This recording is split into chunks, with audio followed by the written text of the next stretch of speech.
फिर लोग कहते हैं और ये सरकारी कर्मचारी कहते हैं कि आपकी हमारे से क्या दुश्मनी है हरी जी, आप क्यों हमारे पीछे पड़े रहते हो। आज चौथा दिन है, कानौर के पास अवैध खनन की पुष्टि होने के बाद में इन अधिकारियों को फोन किया था। इन्होंने कहा था जा रहे हैं, जांच कर रहे हैं, कार्रवाई करेंगे। पहले तो 24 घंटे नहीं 48 घंटे तक ये लोग उस खेत में गए नहीं।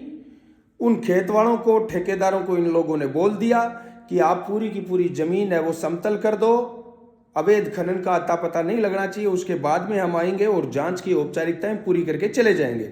ठीक ऐसा ही हुआ।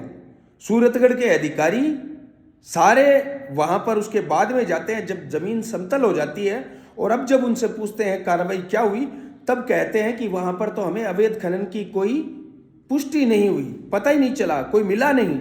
अच्छा, आप इंतजार करोगे, आपको वहां पर कोई मिलेगा अवैध खनन करने वाला? यह बताता है कि सूरतगढ़ में अवैध खनन जो है वो सूरतगढ़ प्रशासन की मिली भगत के कारण हो रहा है। यहां पर देर है अंधेर नहीं। मैं सूरतगढ़ प्रशासन को कहना चाहता हूं, पटवारी हो, चाहे नायब तहसीलदार हो, चाहे तहसीलदार हो, चाहे एमई हो, चाहे एएमई हो, खान और भूविज्ञान विभाग के अधिकारी हो, सबको हम कहना चाहते हैं यहां पर देर है अंधेर नहीं। वीर तेजाजी महाराज के आशीर्वाद से आप सबको दिन में तारा दिखाने का काम करेंगे और कम से कम सूरतगढ़ में अवैध खनन की ये पूरी की पूरी अवैध लंका को ध्वस्त करके मानेंगे। क्या समझ रखा है आपने सूरतगढ़ को? खनिजों के अजायबघर राजस्थान को इस प्रकार से आप कंगाल करोगे, और गांवों के अंदर आधारभूत सुविधाएं नदारद है, स्कूल नहीं है, हॉस्पिटल नहीं है, सड़क नहीं है, और ऊपर से अवैध खनन की लंका इस प्रकार से दिन रात पनप रही है और कोई बोलने को तैयार नहीं है।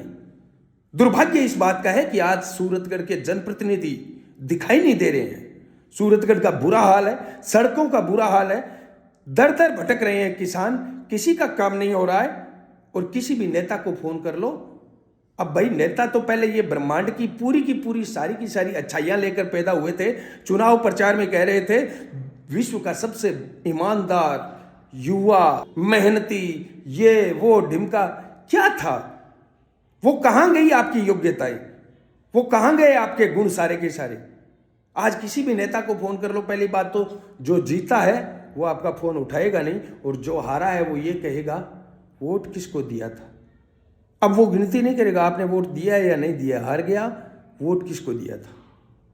मैं आम जनता से कहना चाहता हूं, आपने चाहे किसी को वोट दिया है, जिसको वोट दिया है उसकी खिंचाई करो, उसे फोन करो। आपका काम करना उनकी जिम्मेदारी है, वरना उनको बोल दो हमारे यहां पर आ मत जाना, दिखाई मत जाना, तेरी नेतागिरी सीधी हेकड़ी निकाल देंगे। ये बोलो इन नेताओं को, तब इनकी आंखें खुलेगी।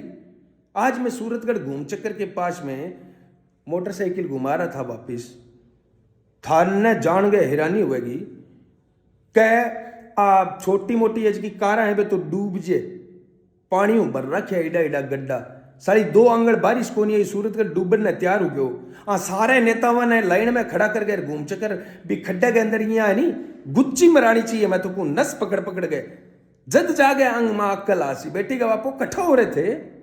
आज सूरतगढ़ को हाल उड़न ला रही है, भ्रष्टाचार को आलम आए है।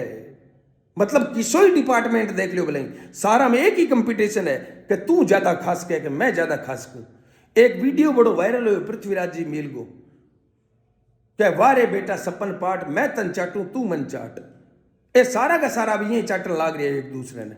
अरे कंपटीशन, तू कितना खा सकता है, मैं कितना खा सकता हूं, काम का कंपटीशन नहीं है। दुर्भाग्य इस बात का है कि जनता में जागरूकता नहीं है। जनता अपने लोकतांत्रिक अधिकारों को लेकर अभी भी अवेयर नहीं है। आप अवेयर हो जाओगे, आप जागरूक हो जाओगे ना, किसी भी नेता में या अधिकारी में हिम्मत नहीं होगी कि आपके हक और अधिकार पर डाका डाल ले।